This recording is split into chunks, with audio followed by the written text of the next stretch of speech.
like remembering. She stayed 3 nights in the spare room, slept hard, barely spoke. Cade did not push.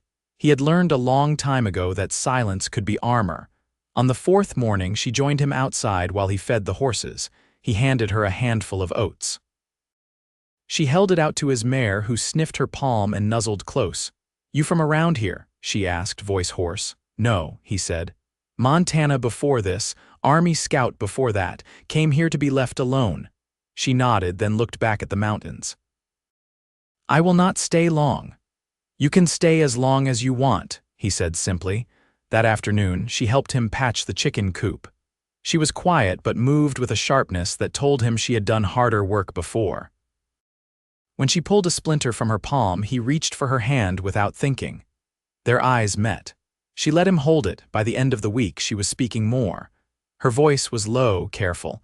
She told him she had grown up down near the Arizona Territory, that she had not seen her family in years.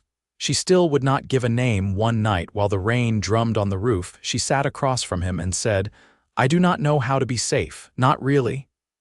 "You do not have to know," Cade said. "You just need a place to start." She watched him for a long time. Then, so soft he almost missed it, she said, "Hope." "What's that?" "My name," she said. "Hope Valen." The name sat heavy between them, like it belonged to a life she had not touched in years. After that, things shifted. She stayed closer, asked questions, helped him mend the fence, feed the stock, cook supper. Cade felt something build slow and steady, like a fire that took hold before you noticed the smoke. One morning, they rode out together to check the north pasture. She rode well, like someone who had learned young. On the way back, they passed a rider coming fast over the ridge. The man stopped hard when he saw them, eyes going wide when they landed on Hope. "You," he started, Hope's face drained of color. "Ride," she whispered to Cade. Now, they galloped hard back to the cabin. By the time they got there, Hope was shaking. "Who was that?" Cade asked. She looked him dead in the eye. "Someone who knows who I used to be." That night, she told him the truth. "My father's name was Jace Valen," she said, voice flat. "He ran the Red Rock Gang, robbed half the banks from here to Texas, killed sheriffs, burned homesteads. He was the most feared outlaw west of the Missouri."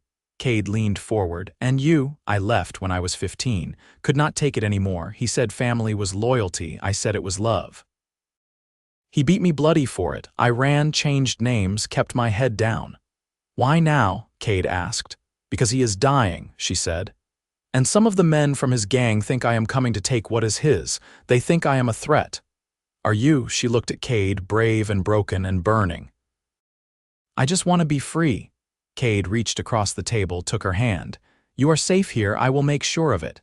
3 days later, trouble found them. 2 riders came through just after dawn. Cade saw the dust before he heard them. He grabbed his rifle, stepped onto the porch. The taller one called out, "We are looking for a woman. Name of Hope Valen." Cade did not move. "No one here by that name." The men laughed.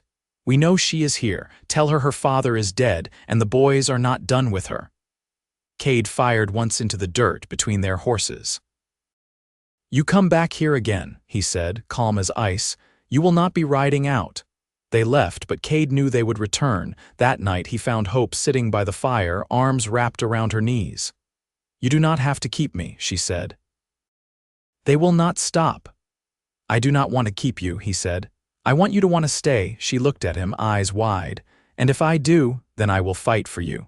She reached for him then, slow, like she was afraid he might vanish. He pulled her close, arms strong around her. She buried her face in his neck, and for the first time in years, she let herself cry. Cade held her through it all, and when she looked up again, her eyes were not empty anymore, they were full of him. The rain let up by morning, leaving the earth dark and fragrant. Mist hung low over the pasture, blurring the lines between land and sky. Cade stood on the back step, watching the fog lift while Hope came out behind him, sleeves rolled to the elbow, hair damp from a hurried wash in the basin. She didn't speak, but her hand brushed his when she passed him a mug of coffee. It was the first morning she made it herself. The taste was rough but warm, and he didn't say a word about the grit at the bottom. They spent the early hours mending the harness straps. She worked with a quiet focus, threading the leather needle through the worn edge without needing to ask how. Cade caught himself watching the way her brow furrowed when she pulled the sinew taut. "You ever work with tack before?" he asked, setting down his own strap. Hope didn't look up. "My uncle raised mules down near Wilcox. I helped him when I wasn't running messages for my father's men."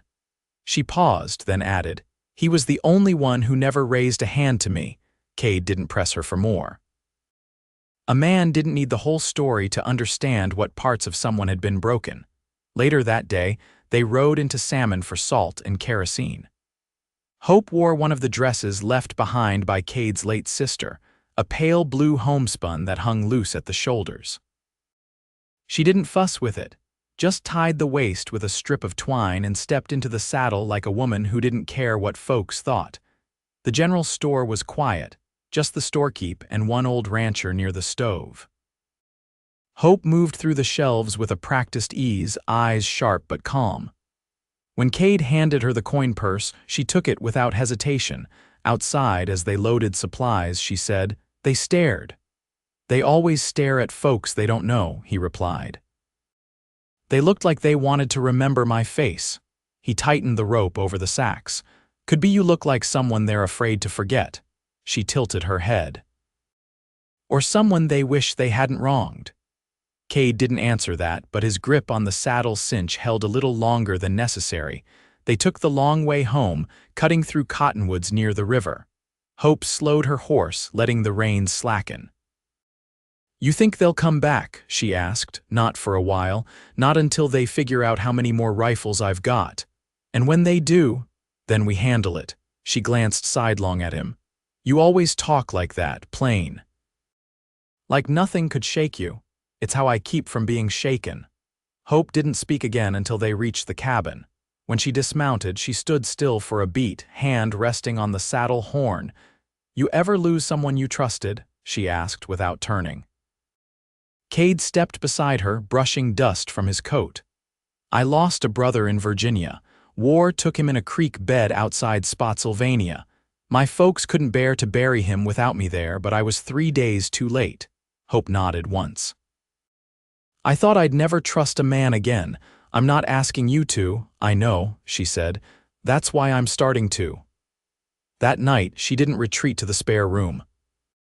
She sat at the hearth, knees drawn up beneath a borrowed quilt, while Cade read aloud from a newspaper he'd saved from the month before. She listened to him stumble through the grain prices and rail expansion like it was poetry. When he folded the paper and leaned back, she asked, "What would you have done if I hadn't come down that trail?" "Kept splitting logs," he said. "Feeding chickens, sleeping too light. You were lonely," he nodded. "Yeah." She stood then, slow, and walked to the table. Her fingers brushed a groove in the wood worn by years of meals and quiet hands. "I want to stay," she said. He met her gaze, steady. "Then stay." Hope stepped closer. "Not out of fear, not because I'm hiding. I know." Her palm found his chest, resting just above his heart. "When I touch you, it doesn't feel like danger." He took her hand in both of his. "That's because it isn't." They didn't kiss. Not yet. But they stood like that until the fire burned low and the only light left in the room came from the quiet pull between them. "In the dark," she whispered, "I don't want to belong to anyone." "You don't," he said. "You're walking beside me, not behind." She didn't answer, but she didn't let go either. The first snow came 2 days later, thin but enough to blanket the fields in white. Hope opened the door before dawn and stood barefoot on the step, watching flakes drift down like ash. Cade came up behind her, wrapping the quilt over her shoulders. She leaned into it. "You think this place could be home?" "I think it already is," he said. She didn't argue. The snow deepened over the next week, settling into the gullies and piling along the low stone wall behind the barn. The land went quiet under it. No birdsong, no hoofbeats, just the slow hush of winter working its way in. Cade kept to the chores, breaking ice on the water trough, checking the smokehouse, but his eyes lingered longer on the tree line now. He wasn't waiting for trouble exactly, just keeping count of the hours peace still held. Hope stayed busy, though not in the way of someone trying to outrun fear.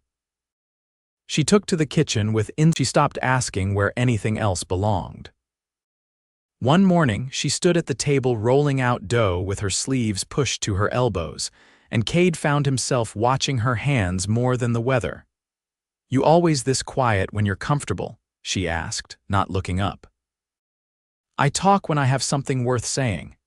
She pressed the edge of the cup into the dough, cutting clean circles. "You ever been married?" "No, you," she didn't answer right away. "Once, not legally, he was one of my father's men, older. Thought claiming me would protect me. Did it? He took beatings for me. That's not the same thing."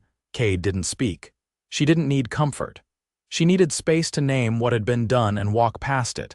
That night, she sat stitching patches onto the knees of his work trousers. The fire cracked low and the wind moaned faint through the eaves.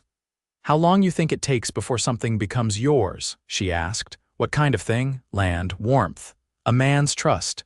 He leaned forward, elbows on knees. "You don't take those things. You live like you've already earned them, and one day you realize they never left." Hope set the trousers aside. "You think I belong here?" "I think you already do." She didn't come to his bed that night, but she left the door to her room open. He saw the yellow light of the oil lamp glowing soft across the floorboards, and that was enough. 3 days later, a rider came up from the South Trail just past midday. Cade saw the glint of a rifle slung across the saddle before he saw the man's face. He stepped onto the porch, rifle in hand but barrel down. The man dismounted slow, no sudden movements. His coat was patched at the elbows, boots cracked from hard country. He looked like he'd ridden through a storm that hadn't let up. "I'm not here for blood," he called out. "I'm here for her." Hope stepped outside, coat clutched tight, mouth drawn thin. "Luther," she said. The man took off his hat. "It's been a long time, Hope." Cade moved beside her. "You know him. He rode with my father before things went bad." Luther gave a short nod. "I left before the fire at San Miguel, didn't agree with what he was turning into." "You followed him for years," she said. "Back then, I thought he was building something, a way to survive. By the time I saw what we'd really built, I was too far in to speak out." Cade kept his eyes on him. "You said you're here for her. What do you want?" "I came to warn her. The ones left Rafe, Colton, maybe Jeb, they think she's got the map." Hope's voice cut sharp. "There's no map." "They don't believe that," Luther said. "They think your pa buried something out near Crow's Hollow. They think you know where. I was a child when he died. They don't care. They're coming." Cade's jaw tensed. "When? Soon. Before the next thaw, likely. I came ahead to give you time." Hope stepped down from the porch. "Why warn me?" Luther looked at her, tired and older than his years. "Because no one ever warned me. Because I remember the girl who snuck bread to the cook's boy after your pa broke his hand." She nodded slowly. "You can stay the night, but you ride out in the morning." "I will," he said. "Thank you." That evening, the three of them ate in silence. Luther kept his hat on his knee, eyes low. Cade watched every movement, but Hope didn't seem afraid. Just resolved. After Luther turned in, Cade and Hope stepped outside. The moon lit the snow in a pale blue sheen and their breath curled white in the cold. "You trust him?" Cade asked. "No. But I believe he's done running." "You scared?" "I'm ready," she said. "That's not the same thing." He reached out, brushing a strand of hair from her cheek. "You don't have to fight alone." She looked up at him, eyes steady. "I know I don't. That's why I'm not afraid." Then she kissed him. Not shy, not rushed. Just sure. When they pulled apart, she didn't speak. She just took his hand and led him inside, and he followed without question. Luther left before first light, his horse crunching over frozen earth as he vanished westward. Cade watched from the tree line until the sound of hooves faded, then went back inside without a word. Hope stood at the hearth, pulling on her boots. She didn't ask what was said between them. She didn't need to. By mid-morning, they'd moved the livestock into the south lean-to, where the slope of the land and the stone wall gave better cover. Hope hauled hay like she'd been raised to it, her breath coming in clouds as she worked. Cade handed her a pitchfork, his voice low. "They'll come from the ridge. That trail's narrow, but it's the only one with cover." "I know the place," she said. "My father used to wait up there for wagons." You remember how many men fit along that bend, 4 if they're quiet, 2 if they ride careless. She didn't meet his eyes, just kept working. Her sleeves were dusted with straw, her hands raw from the cold. Cade reached over and took one of her gloves, sliding it over her fingers without comment. She let him. They spent the afternoon rigging the bluff trail with a trip line strung from fishing wire and a bell taken from the goat pen. Hope tested the tension twice, then stepped back, brushing her palms on her skirt. "You ever killed a man outside of war?" she asked. Cade shook his head. "No, but I've seen what happens when you hesitate." She nodded once, satisfied. "Then you'll shoot first." That evening, after supper, she lit a candle and unwrapped a folded piece of hide from a tin box she'd kept in the bottom of her trunk.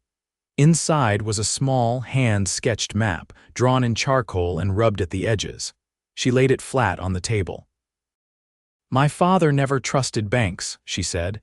"Used to say even a locked vault had a key somewhere, but the earth holds what it's given." Cade leaned over the map, his brow set. "You said there wasn't one." "There isn't." She tapped the corner of the hide. "But this isn't treasure. It's a burial." He drew back slowly. "You mean my mother and a brother I never met. They're buried near Crow's Hollow in a spot only my father and I knew. That's what those men think is gold, it's bones." Cade sat down hard. "You could have walked away from this." "I tried," she said. "But running doesn't stop them from digging up the dead." She rolled the map back into the tin and slipped it beneath the floorboard near the hearth. That night, she didn't return to her room. She sat in the rocker beside his bed, knees drawn up, the quilt tucked around her shoulders. Cade lay quiet in the darkness, the fire casting low gold across the rafters. "I used to dream of fire," she said. "Not the kind that burns wood, the kind that eats through skin. I'd wake up choking on smoke that wasn't there." He turned his head toward her. "Still dream of it?" "Not since I came here." She rose slowly and crossed the floor, bare feet silent on the boards. She lay beside him, her hand resting just above his chest, where the beat of his heart steadied her breathing. "I never had a place where I wasn't waiting to be found," she whispered. "You've got one now." She didn't reply, but her hand stayed where it was, warm and sure. The snow held for 3 more days. On the 4th, Cade climbed the ridge just after dawn. He crouched low among the pines, rifle across his knees. Below, the valley spread quiet and white. Then came the sound, faint but wrong. A branch snapped. A crow lifted from a low limb and spiraled upward. Cade eased his rifle into place. 3 riders emerged from the trees along the narrow bend. The first kept to the trail, cautious. The second scanned the slope. The third rode heavy, his coat too fine for a man who'd earned it. Hope joined him at the ridge, her breath steady despite the climb. She didn't ask, just knelt beside him and pointed. "That one in the middle's Rafe. He's the one who used to carry my father's ledger. Wouldn't show up unless he thought there was something to collect." Cade adjusted the sight. "You want me to shoot?" "Only if they draw first." The men dismounted and spread out, rifles drawn but not raised. Rafe called out, "Hope Valen." "We know you're here." She stood. Cade didn't try to stop her. She stepped forward until they could see her plain. "I told you once," she said, voice clear. "There's nothing here but graves." "You're lying," Rafe said. "He left something. You're the only one who knows where." Hope shook her head. "He left me with nothing but scars." One of the men raised a pistol. Cade fired. The shot rang through the valley. The man dropped, his pistol clattering on stone. The others dove for cover, but Hope didn't flinch. Cade chambered a second round. "You want to walk away, now's the time." Rafe rose, hands open. "We don't need to finish this, we just want what's ours." Hope stepped down the incline slowly, rifle in hand but pointed at the ground. "You want what's yours," she said. "Take the map." She pulled the tin box from her coat and tossed it to the snow. Rafe opened it, frowning. "This a trick? It's the truth." He stared a moment longer, then turned and rode hard, the other man following. Hope didn't move until the sound of hoofbeats faded. When she turned back, Cade was already beside her. "You all right?" "They'll keep riding," she said. "They'll find nothing. You still want to stay?" She looked at him, eyes clear. "I want to build something, not just survive it." He reached for her hand. You already have. The thaw came slow and steady, coaxing green from the edges of the pasture. Mud clung thick to boots and wagon wheels, and the river swelled against its banks, carrying branches and bark downstream like offerings to whatever lay beyond the bend. Cade built a new gate for the west side of the pasture, and Hope laid seed in the kitchen garden, her fingers deep in the warming soil. By the time the first wildflowers pushed through the brush behind the barn, the quiet had settled into something permanent. The kind of peace that didn't announce itself but made its home in small things. A cup of coffee gone cold on the porch rail, a shirt mended before it tore clear through, a glance shared between two people who no longer needed to ask what came next. Hope stood at the edge of the field one morning, her hands on her hips, watching a pair of doves pick their way through the grass. Cade came up behind her, carrying a pail of water for the hens. "That new fence line's holding," she said without turning. "Could have told you that yesterday. I wanted to see it hold one more day." He set the pail down and wiped his hand on his trouser leg. "You always measure things in days." She looked over her shoulder. "Only the good ones. Then we've had more than a few." She turned fully then, eyes clear beneath the shadow of her hat. "I want to buy a milk cow. That right? I've been keeping count of what we've got put up. There'll be enough by fall," he nodded. "You planning on naming her?" "Only if she earns it." They walked back toward the house side by side, boots sinking into soft earth. The silence between them was easy now, the kind that didn't need to be filled. Inside, Hope lifted the lid on the soup pot and gave it a slow stir. "I got a letter from a woman in Challies," she said. "She's looking to hire someone to teach her children their letters." Cade leaned against the doorframe, arms crossed. "You thinking of going?" She shook her head. "I told her I'd take the job if she brought them here once a week." "I'm not leaving." He crossed the room and set his hand on her back just between her shoulder blades. "You don't owe me that. It's not a debt," she said. "It's a choice." He reached for her hand and she let her fingers tangle with his. "You sure about this? Everything else in my life came from someone else's decision. This one's mine." That night they sat on the porch while the sun sank low behind the hills. The air smelled of pine and damp grass, and the wind had lost its bite. Hope leaned against him, her head resting just beneath his collarbone. "I used to think I'd never have a life worth keeping," she said. "That I'd always be looking over my shoulder. You still looking?" "Not anymore." Cade tipped his head down, pressing his lips to her temple. "Then let's build something that lasts." She lifted her face to his, and this time when they kissed, it was slow and certain, tasting of everything that had come before and everything they meant to carry forward. They were married 3 weeks later, under the cottonwoods by the river. Luther returned to stand witness, clean-shaven and wearing a coat that didn't quite fit. The preacher came up from Salmon with a Bible wrapped in oilcloth and a grin he wore like it had been waiting just for them.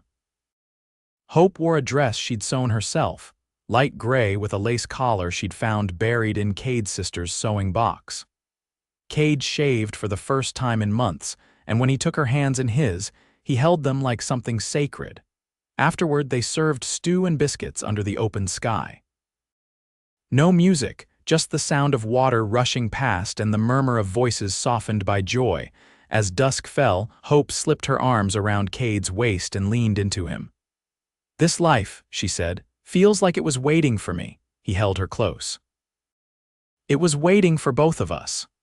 That night they lay in bed with the windows open, the scent of blooming sage drifting in.